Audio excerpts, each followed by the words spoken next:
Shalom Bapak Ibu Saudara sekalian. Ya, pada hari ini saya bersyukur saya mendapatkan kesempatan untuk melayani ya di Kebaktian Umum 2. Biasanya saya melayani di PRMI ya Bapak Ibu Saudara. Perkenal dulu, nama saya Jennifer Gabriela, ya saya melayani di gereja ini sebagai hamba Tuhan di remaja secara khusus. Mungkin Bapak Ibu Saudara kurang bisa membedakan mana saya dan mana anak remaja karena tinggi badan kami mirip-mirip. Jadi Bapak Ibu Saudara kalau ke lantai 2 mungkin tidak begitu terlihat gitu ya, ini mana pembinanya karena kebetulan tinggi badan kami sama. Ya sebegitu saja ya kurang lebih perkenalan kita pada hari ini. Tema hari ini akan kita pelajari cukup menarik ya, kita akan belajar bersama tentang melupakan apa yang di belakang dan mengarahkan diri ke depan. Saya mengundang kita semua untuk boleh membuka kebenaran firman Tuhan yang terambil dari Filipi 3 ayat 13.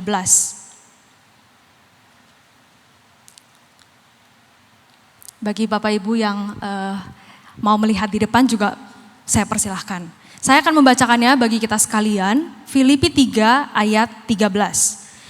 Saudara-saudara, aku sendiri tidak menganggap bahwa aku telah menangkapnya. Tetapi inilah yang kulakukan. Aku melupakan apa yang telah di belakangku dan mengarahkan diri kepada apa yang di hadapanku. Sedemikian jauh pembacaan firman Tuhan, berbahagialah kita yang bukan hanya membaca, bukan hanya mendengar, tetapi kita juga melakukan kebenaran firman Tuhan. Bapak-Ibu Saudara yang saya kasihi, di dunia kerja atau profesional kita mengenal istilah portofolio. Portofolio ini adalah kumpulan pencapaian, rekam jejak, dan hasil kerja kita yang menunjukkan siapa kita dan apa nilai diri kita. Semakin bagus portofolio seseorang, semakin dia percaya diri. Sebaliknya, jika ada cacat atau kegagalan, kita cenderung merasa cemas dan merasa tidak layak. Namun ada sebuah fakta psikologis yang menarik Bapak Ibu Saudara. Banyak orang dewasa hari ini hidup dalam kondisi yang disebut dengan the burden of glory atau the shadow of failure. Artinya adalah ada orang yang terus-menerus melihat ke belakang. Melihat apa? Melihat pencapaiannya di masa lalu. Mungkin 10 tahun yang lalu atau 20 tahun yang lalu dia punya prestasi yang gemilang atau dia punya pekerjaan-pekerjaan yang baik. Bapak-Ibu Saudara, mereka ini punya kecenderungan tidak bisa melihat peluang baru yang Tuhan berikan hari ini. Mereka merasa sudah sampai, sehingga mereka berhenti bertumbuh. Di sisi lain, ada juga yang tidak bisa melangkah maju. Karena portofolionya ternodai oleh satu kegagalan yang besar. Menurut dia.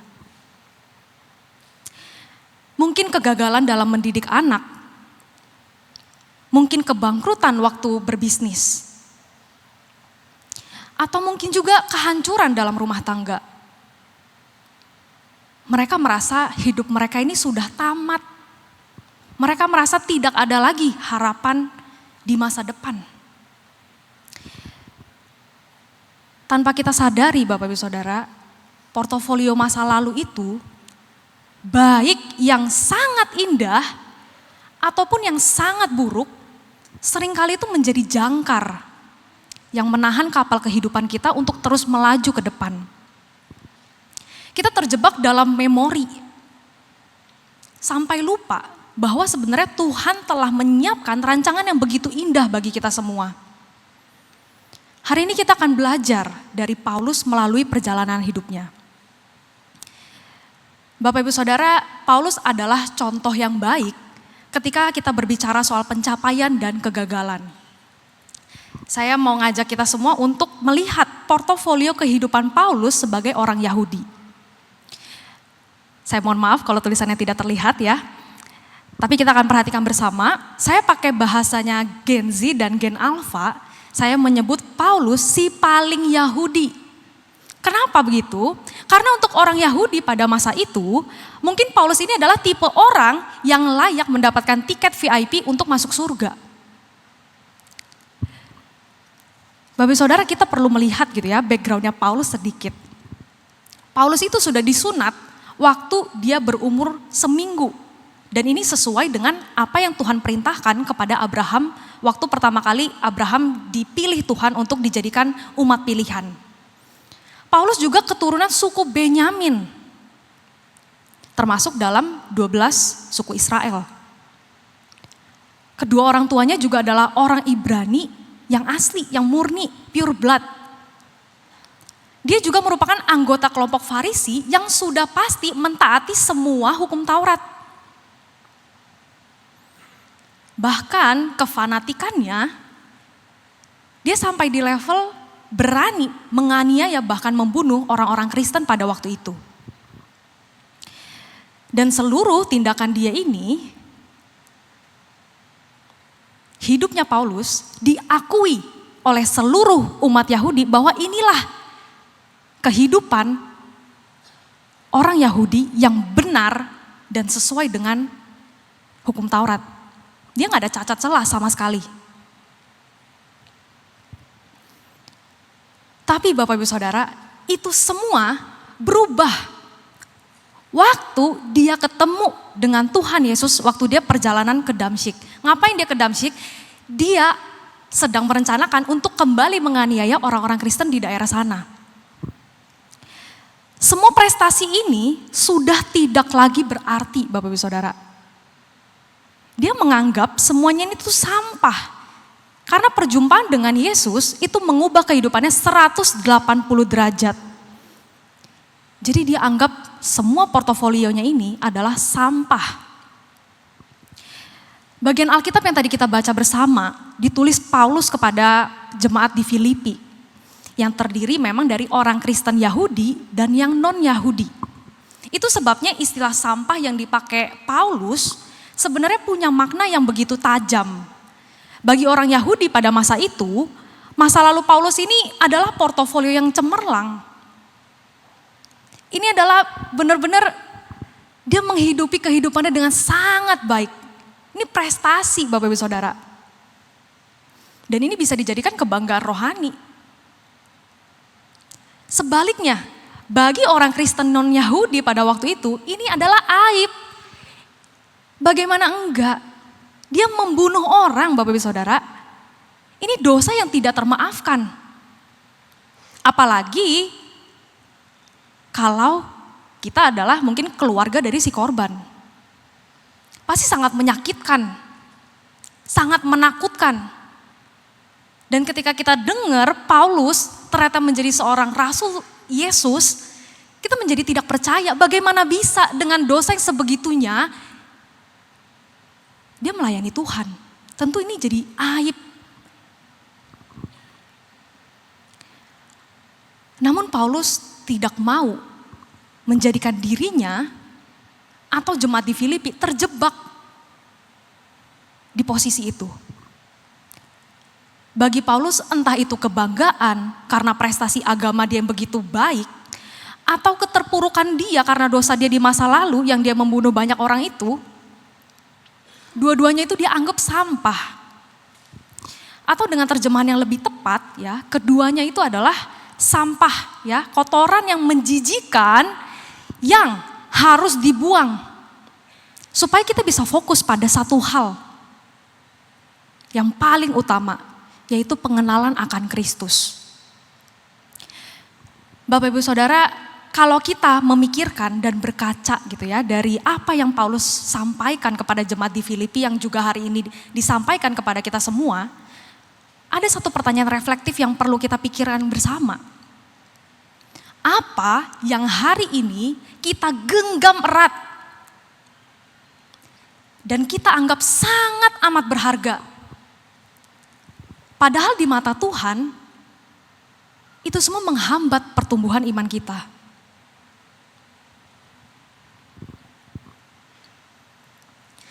Seringkali kita terjebak dengan dua sisi ini.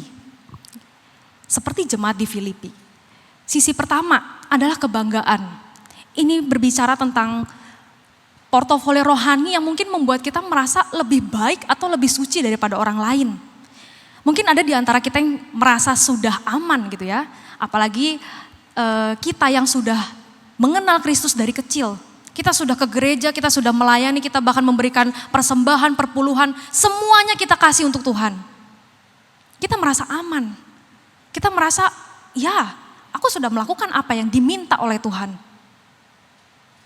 Harusnya aku aman. Faktanya Bapak Ibu Saudara, justru di titik itu kita perlu waspada. Karena kalau pencapaian kita membuat kita merasa, oh aku sudah baik. Aku tidak lagi butuh Tuhan. Disitulah posisi yang sangat berbahaya. Karena kita sedang menjalani hidup tanpa anugerah Tuhan. Dan itu adalah posisi yang sangat berbahaya Bapak Ibu Saudara. Kita merasa tidak lagi butuh Tuhan, kita menganggap Tuhan yang jadi sampah sekarang. Dan itulah yang membuat kita sulit memandang salibnya Kristus. Sisi lainnya adalah rasa bersalah. Mungkin ada juga yang duduk di sini, mungkin di antara kita, dengan hati yang berat. Kenapa? Karena masa lalu yang kelam. Entah itu kegagalan dalam keluarga, kesalahan dalam berbisnis, atau dosa yang terus-menerus menghantui kita. Kita merasa tidak layak untuk melayani. Kita merasa tidak layak untuk dikasihi. Kita merasa nggak layak untuk diampuni oleh Tuhan. Terlalu kotor, terlalu hina untuk dikasihi. Tapi Bapak Ibu Saudara, yang perlu kita sadari, merasa diri terlalu berdosa sampai menganggap pengampunan Kristus itu tidak cukup, itu sebenarnya adalah bentuk kedagingan. Dan itu harus kita buang karena itu juga adalah sampah. Saya ulangi sekali lagi, kita perlu sadar, merasa diri terlalu berdosa sampai kasih Kristus, sampai pengampunan Kristus tidak cukup untuk menyelamatkan kita, itu adalah bentuk kedagingan dan sampah yang harus kita buang. Paulus mengajarkan kita bahwa pengenalan akan Kristus itu melampaui segalanya. Mengenal Kristus berarti menyadari bahwa prestasi kita itu tidak akan pernah bisa menyelamatkan kita. Dan dosa-dosa lama kita tidak bisa membatalkan kasih-Nya kalau kita mau datang dan bertobat. Seringkali kita meremehkan kasih Tuhan. Kita menganggap bahasa yang sehari-hari saya gunakan dengan teman-teman saya adalah kita suka menganggap kasih Kristus itu kayak uang receh. Bisa hilang begitu saja. Bisa dicabut kapan saja.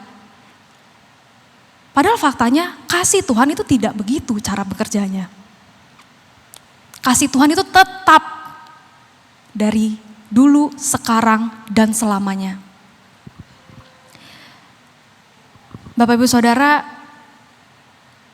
sama seperti Paulus yang berani melepaskan seluruh identitas selamanya demi identitas baru di dalam Kristus. Hari ini Tuhan mengundang kita semua juga, mari membuang sampah itu. Jangan biarkan kebanggaan masa lalu itu membuat kita sombong. Jangan biarkan kegagalan di masa lalu membuat kaki kita lumpuh. Karena Bapak Ibu Saudara, bagaimana kita bisa melangkah ke depan, kita mengarahkan diri ke depan, melangkah maju kalau tangan kita ini masih menggenggam kotoran di masa lalu. Memang membuang sampah seringkali terasa berat. Apalagi hal-hal itu dulu mungkin mempunyai nilai yang besar bagi kita dan berharga bagi kita. Tapi justru karena itulah kita perlu melepaskan itu. Kita perlu memutus pengaruh masa lalu supaya tidak menghambat masa depan kita. Paulus sangat paham ya dengan hal ini. Itulah sebabnya setelah dia melepaskan semua sampahnya, dia tidak berhenti dan terus-menerus menoleh ke belakang. Tapi dia justru mengalihkan pandangannya ke depan. Dia mengalihkan seluruh hidupnya untuk satu tujuan. Jadi poin kedua yang mau kita bahas hari ini adalah fokus melangkah. Satu hal yang krusial yang disadari oleh Paulus adalah usahanya selama ini untuk selamat dengan cara dia menaati semua hukum Taurat, bahkan dia menganiaya orang Kristen karena itu yang mereka percaya bisa menyelamatkan mereka. Nyatanya adalah jalan buntu. Dulu Paulus berlari demi mendapatkan keselamatan. Namun setelah dia berjumpa dengan Kristus di jalan menuju Damsyik, dia sadar bahwa hanya karya Kristus di atas kayu salib yang bisa menyelamatkan dia. Sekarang Paulus tidak lagi berlari untuk mendapatkan keselamatan, tapi dia berlari karena ia telah diselamatkan. Ini sebenarnya mindset yang kita semua orang Kristen harus pakai dalam kehidupan kita sehari-hari. Berlari untuk selamat akan membuat kita lelah. Penuh tekanan hidupnya dan mudah menyerah saat kita gagal. Karena kita terus mengejar sesuatu yang mungkin kita ragu apakah kita akan mendapatkan itu. Tapi kalau kita berlari karena sudah selamat, kita sudah tahu, oh iya aku sudah selamat, hidupku berubah karena aku sudah selamat. Aku punya kebebasan untuk berubah. Itu membuat langkah kaki kita menjadi lebih ringan. Itu membuat kita hidup penuh sukacita Bapak Ibu Saudara. Dan penuh pengharapan akan masa depan yang udah Tuhan sediakan bagi kita. Waktu kita memutuskan untuk fokus ke depan, satu hal yang pasti. Kita tidak akan berjalan sendirian. Karena Tuhan sendiri telah berjanji. Dia akan menyertai setiap dari kita. Dan janjinya ini bukan cuma soal hasil akhir. Tapi selama kita berjalan, selama kita bergumul, penyertaan Tuhan itu tetap. Saya mengingat satu momen ketika saya akan masuk ladang pelayanan, saya berpamitan dengan dosen-dosen yang pernah mengajar saya di kampus. Ada satu dosen namanya Pak Ferry Mamahit. Beliau mengatakan hal yang melegakan untuk saya waktu itu. Dia bilang begini, Jen, nanti waktu kamu masuk ladang,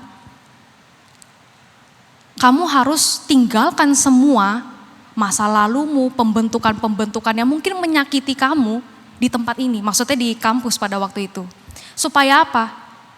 Supaya saya bisa berjalan dengan kepala yang terangkat. Bukan kepala yang tertunduk meratapi semua masa lalu saya. Tapi saya bisa melihat ke depan karena saya tahu saya berjalan sama Tuhan. Dan sampai hari ini kalimat dia itu masih begitu menguatkan saya.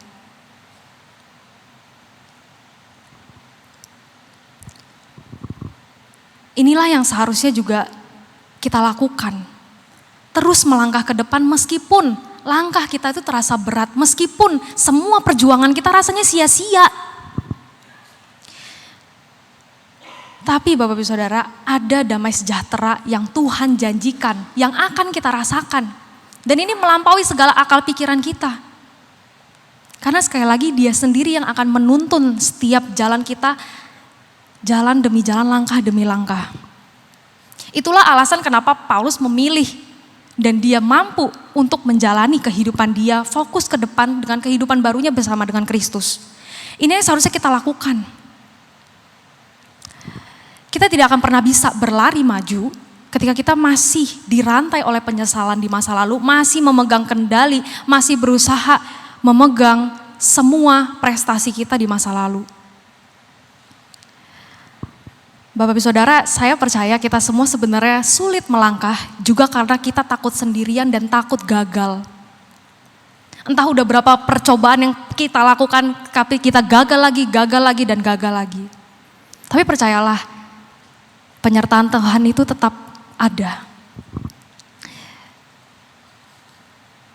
Namun saya sadar, memutus pengaruh di masa lalu itu tidak semudah itu. Tidak semudah membalikan telapak tangan. Kadang masa lalu itu rasanya lengket Bapak Ibu Saudara. Dan rasanya sulit untuk dilepaskan. Seperti pengalaman saya waktu saya masih kecil gitu ya. Saya sebenarnya agak grogi jadinya untuk menceritakan hal ini karena keluarga saya duduknya agak di depan ya, saya agak malu. Tapi Bapak Ibu Saudara, waktu saya kecil setiap minggu saya itu akan nginep di Telugong. Jadi saya rumahnya itu di Citra 5, tetapi setiap hari weekend saya akan pergi ke Telugong karena akan beribadah di tempat ini. Biasanya kami akan pulang minggu sore atau minggu malam karena saya harus bersekolah di hari Seninnya di Citra 5. Jadi kala itu saya sekitar kelas 4 SD, mungkin umur 9 atau 10 tahun dan kejadiannya terjadi begitu cepat gitu ya Bapak Saudara. Waktu itu jam menunjukkan pukul 6 sore lewat, posisinya saya sudah mandi, tapi saya pilih untuk main di luar.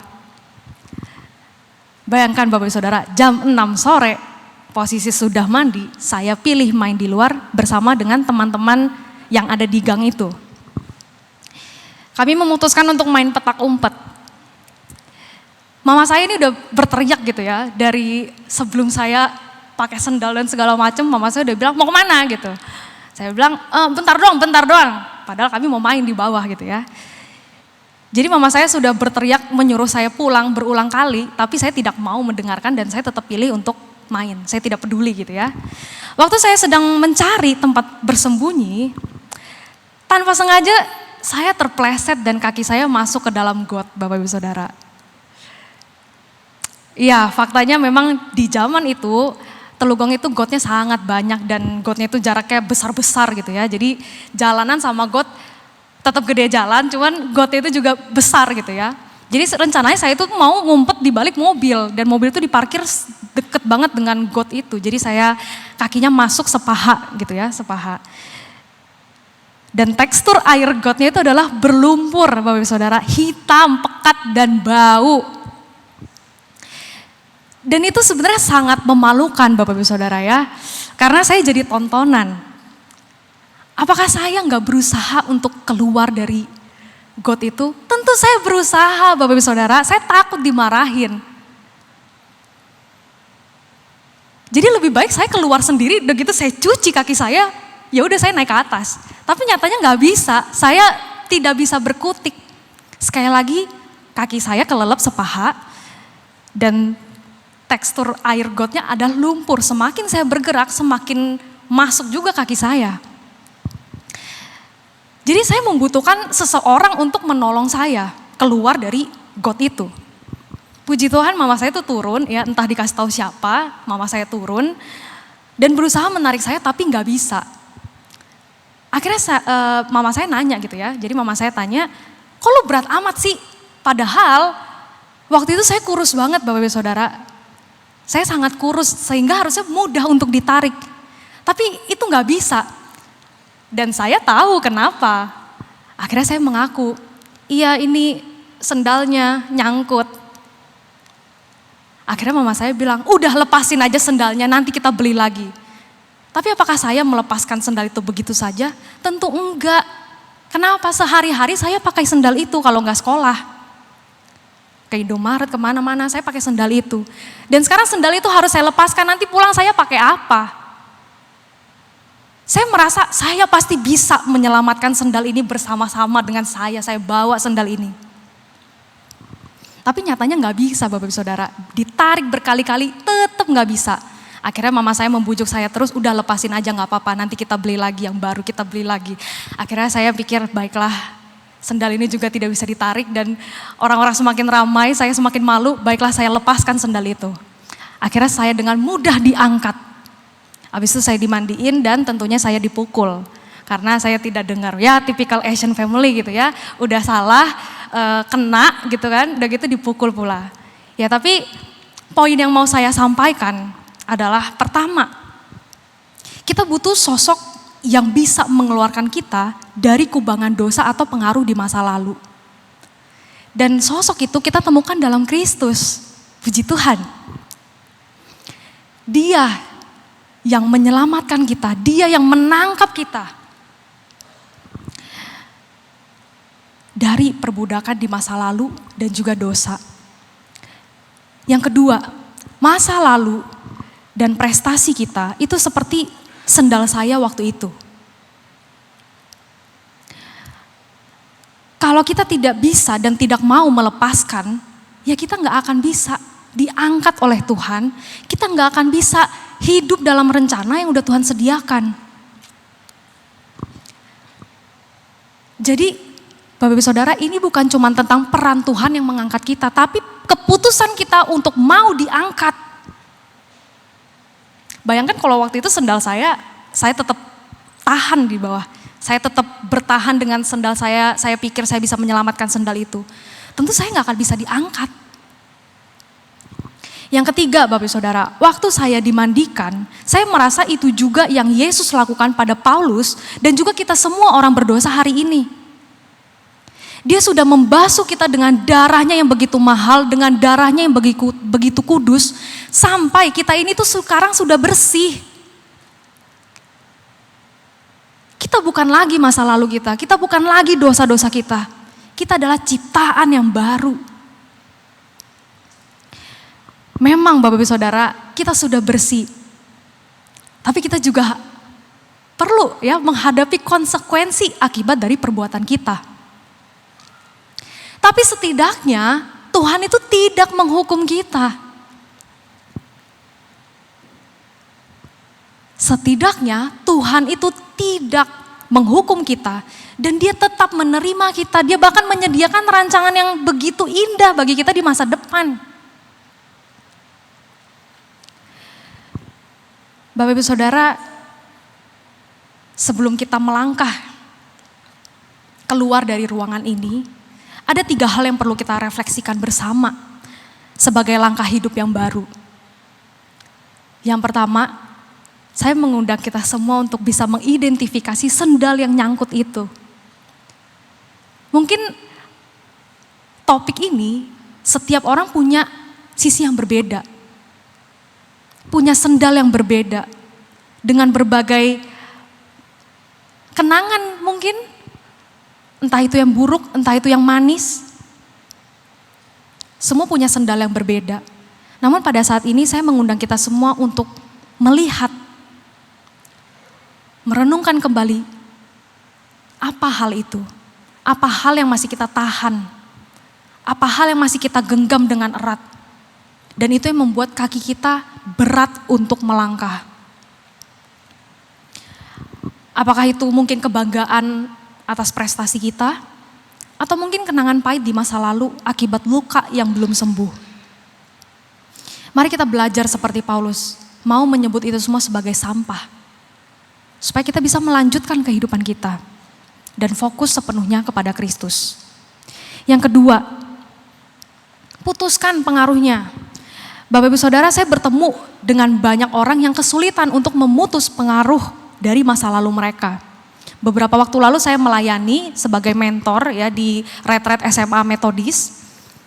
Setiap tahun anak-anaknya berbeda, tapi pertanyaannya selalu sama. Ci, emang Tuhan beneran selamatin kita ya? Ci, tapi aku dosanya banyak banget. Ci, kayaknya gak mungkin lah, pasti aku harus bayar sesuatu. 3 tahun saya menjadi mentor, 3 tahun pertanyaan yang kurang lebih mirip ditanyakan. Saya percaya ini bukan cuma pergumulan anak remaja, tapi kita semua hari ini di tempat ini mungkin masih bergumul dengan hal itu. Yang saya percaya Bapak Ibu Saudara, Roh Kudus itu tidak pernah berhenti bekerja. Dialah yang memberikan kita kesadaran sehingga kita bisa tahu bahwa itu sebenarnya adalah salah satu cara iblis untuk menjauhkan kita dari Tuhan. Kita harus sadar bahwa Tuhan telah menjadikan kita ciptaan yang baru. Kita seringkali lupa, kita terus-terusan mendefinisikan diri kita adalah masa lalu kita. Nyatanya enggak, kita sudah dilihat Tuhan sebagai ciptaan yang bersih, yang baru, yang punya tujuan. Meskipun mungkin kita merasa hidupku ke depan sudah tidak ada tujuan, sudah tamat sudah. Tapi sekali lagi Bapak Ibu Saudara, kita adalah ciptaan yang baru dan kita semua punya tujuan yang baru. Yang ketiga, Sampai kapan kita harus melakukan hal ini? Jawabannya adalah sampai Bapa memanggil kita pulang. Kehidupan Kristen yang sehat adalah kehidupan yang tidak berhenti di tempat, tapi kehidupan yang terus berjalan, terus mengejar pengenalan akan Kristus setiap hari. Dan sekali lagi Bapak Ibu Saudara, semua langkah ini adalah bagian kita. Ini semua adalah langkah bagian kita. Karena Tuhan ingin kita punya kehidupan Kristen yang sehat. Artinya kehidupan yang selalu bergerak, selalu mengejar pengenalan akan Tuhan setiap hari. Pengenalan akan Tuhan itu artinya kita belajar tentang anugerah. Kita belajar dikenal oleh Tuhan. Kita belajar mengenal apa yang Tuhan mau lakukan dalam hidup kita dan apa yang harus kita lakukan. Kita belajar rasanya dikasihi sepenuhnya. Karena di dunia ini tidak ada kasih yang sempurna. Kalau kita mau mencari kasih yang sempurna, kita perlu mencari Tuhan. Mari kita pikirkan, Tuhan mau kita melakukan apa dalam hidup kita sebenarnya? Apalagi kita semua sudah tahu sekarang kita adalah ciptaan yang baru dan punya tujuan hidup yang baru. Dan apa yang mau Tuhan lakukan dalam hidup kita? Apa hal yang Tuhan titipkan yang menjadi potensi kita, di mana kita bisa melayani Tuhan? Kita bisa dengan maksimal hidup sebagai ciptaan yang baru. Bapak Ibu Saudara, cara untuk tahu apa yang Tuhan kehendaki dalam hidup kita, ya sebenarnya tidak jauh-jauh dari kita punya relasi dengan Tuhan. Kayak relasi manusia pada umumnya. Ketika kita mengenal seseorang, kita tahu apa yang dia suka, apa yang dia gak suka, apa yang menjadi karakter dia, apa yang menjadi hasil pekerjaan dia. Kita tahu. Dan itu bukan cuma tentang saya, dan saya. Tapi tentang kita, saya dan orang yang saya kenal. Kita saling mengenal. Kita bisa berelasi ya dengan Tuhan lewat membaca firman Tuhan. Dan Bapak Ibu Saudara, kalau kita merasa Alkitab tidak relevan, percayalah Alkitab itu masih relevan sampai hari ini. Bahkan buat generasi alfa sekalipun, generasi beta sekalipun, dan generasi-generasi seterusnya, ini masih relevan. Kenapa saya bisa bilang begitu? Bapak Ibu Saudara mungkin tahu satu meme di mana anak-anak Bapak Ibu Saudara mungkin yang sering mereka ulangi di rumah, yaitu adalah 6-7. Mungkin pernah dengar 6-7, apa maksudnya 6-7? Saya akan bantu Bapak Ibu Saudara untuk mengerti hari ini. Jadi 6-7 ini kalau dijelasin 6, 6, dan 7, 7. Kenapa semua orang membicarakan hal ini gitu ya? Saya berusaha mencari tahu maknanya. Jadi ternyata 6 takut sama 7. Karena 7, 8, 9. 6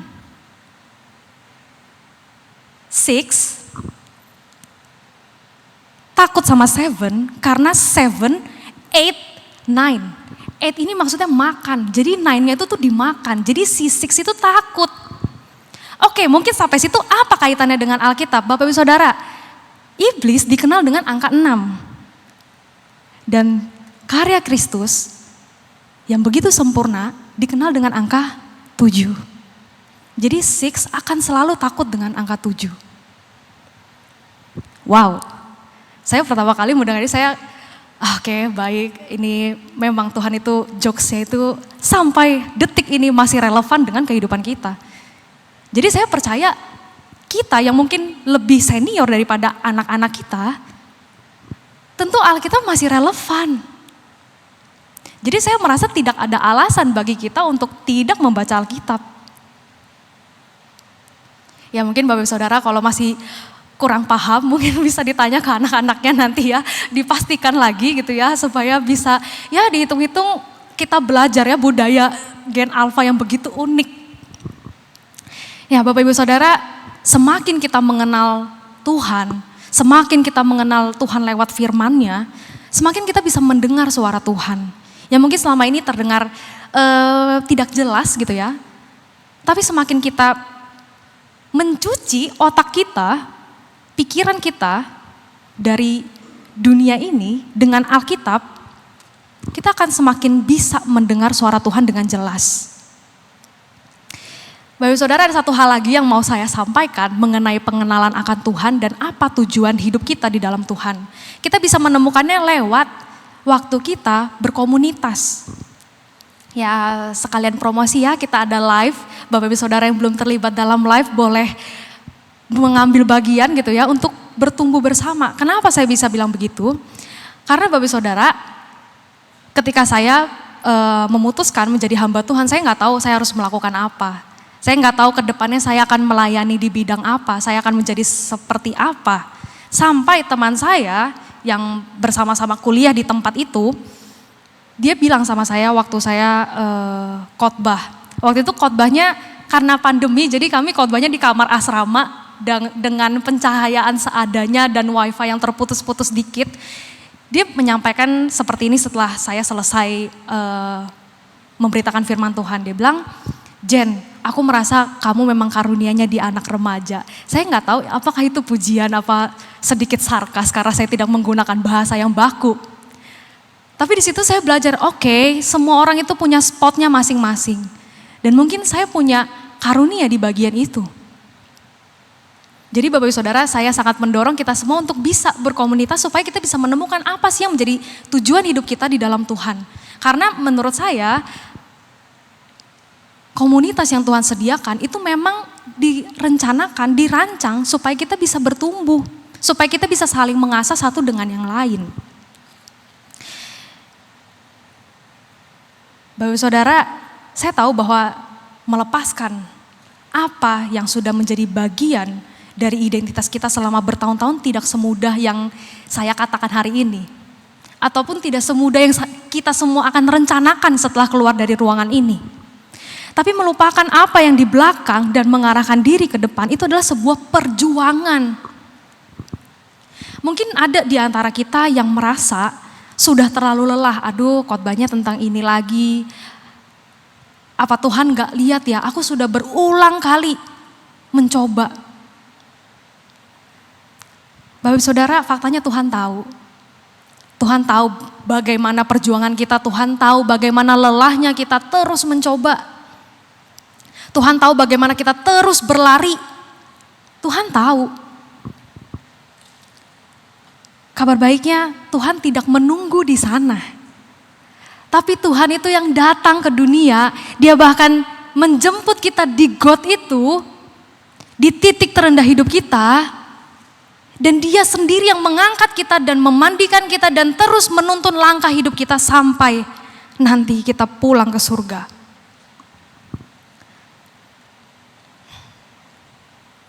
Ia tahu betapa sulitnya hidup di dunia ini. Namun dia berjanji Bapak Ibu Saudara, yang dia sediakan di depan jauh lebih mulia. Dan dia mau kita hidup. Mungkin hari ini kita merasa lelah berlari karena beban kita ini udah terlalu berat. Terlalu banyak yang kita pikirkan, terlalu banyak yang kita gumulkan. Mari kita datang kepadanya. Mari kita lepaskan sendal itu dan kita serahkan semuanya ke tangan Tuhan. Kita lepaskan semua kebanggaan semu kita lepaskan, kita buang semua masa lalu kita. Dan biarkan tangan kasihnya itu yang memegang tangan kita. Biar dia sendiri yang mengangkat kita, biar dia sendiri yang menyucikan dan memulihkan kita. Saya mengajak Bapak Ibu Saudara untuk mengambil komitmen.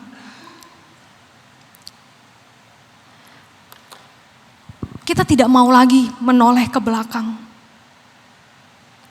Kita mau melihat masa depan kita. Kita mau menjalani kehidupan yang itu. Karena di depan sana ada mahkota kehidupan dan pelukan Bapa yang begitu hangat yang menanti kita. Mari kita tundukkan kepala, kita bawa setiap beban masa lalu kita ke hadapan tahta anugerah Tuhan. Mari kita terus belajar mengenal Tuhan. Mari kita terus hidup dalam anugerah Tuhan. Di masa ini saya mau mengundang Bapak Ibu Saudara untuk mengambil waktu sejenak. Bapak Ibu Saudara boleh menyampaikan semua isi hati Bapak Ibu Saudara kepada Tuhan.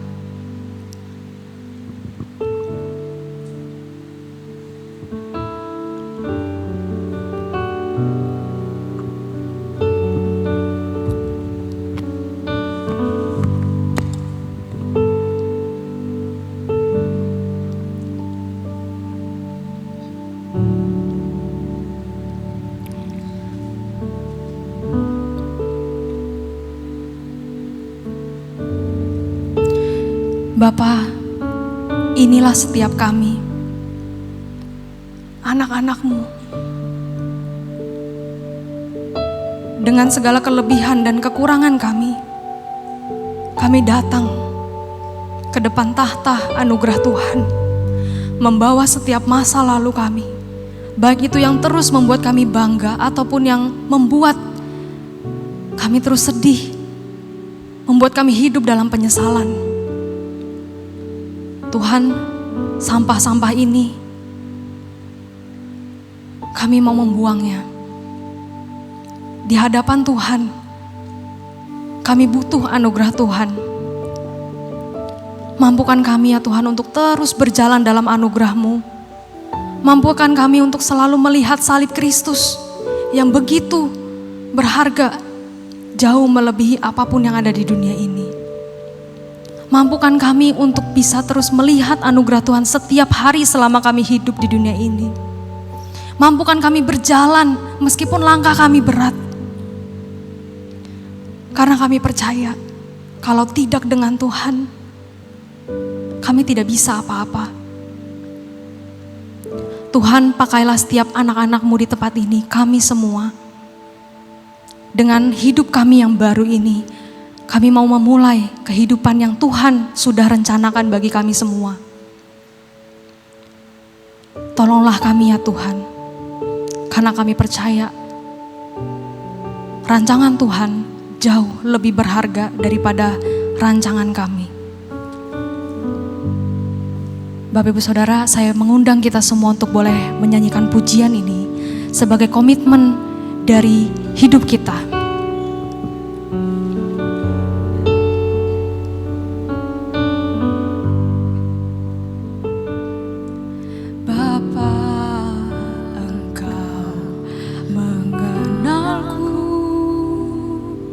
Lebih dari siapapun, Engkau tahu ceritaku dan isi hatiku. Tak peduli masa lalu, Engkau tetap memilihku.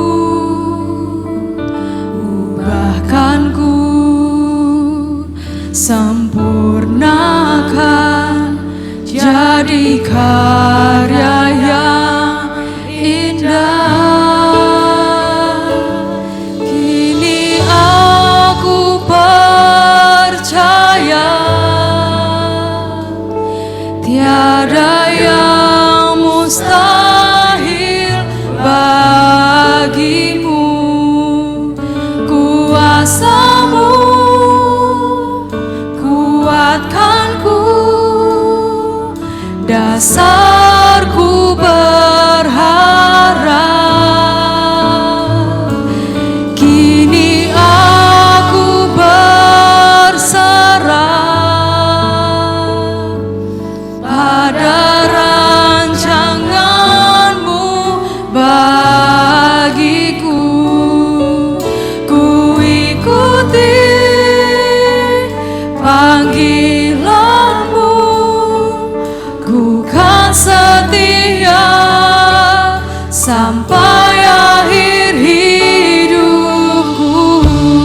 kita mau nyanyikan dari awal lagi. Saya undang Bapak Ibu Saudara boleh bangkit berdiri. Kita jadikan ini komitmen hidup kita.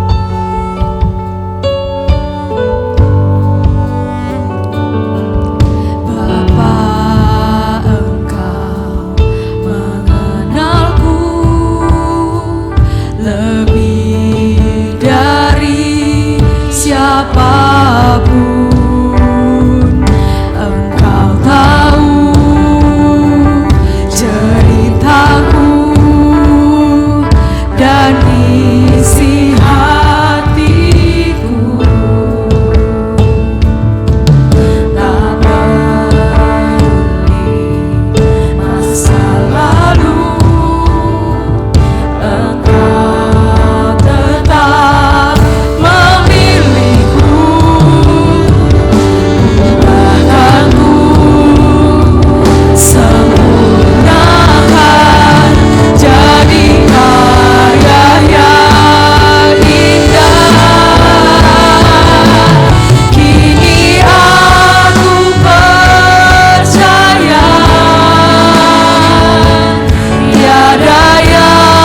mustahil bagimu. Kuasamu kuatkanku, dasarku berharap. Kini aku berserah pada rancanganmu bagiku. Ku ikuti panggilanmu, ku kan setia sampai akhir hidupku. Tuhan, inilah kami yang telah menyatakan komitmen hidup kami. Sekali lagi tuntunlah kami dalam anugerah Tuhan. Tuntunlah kami ya Tuhan, bimbing kami ya Tuhan. Jangan biarkan kami jalan sendiri. Dan semua doa ini, harapan kami landaskan hanya di dalam nama Tuhan Yesus, Tuhan dan penebus kami. Amin. Bapak Ibu Saudara, saya persilakan untuk duduk kembali. Tuhan Yesus memberkati kita semua.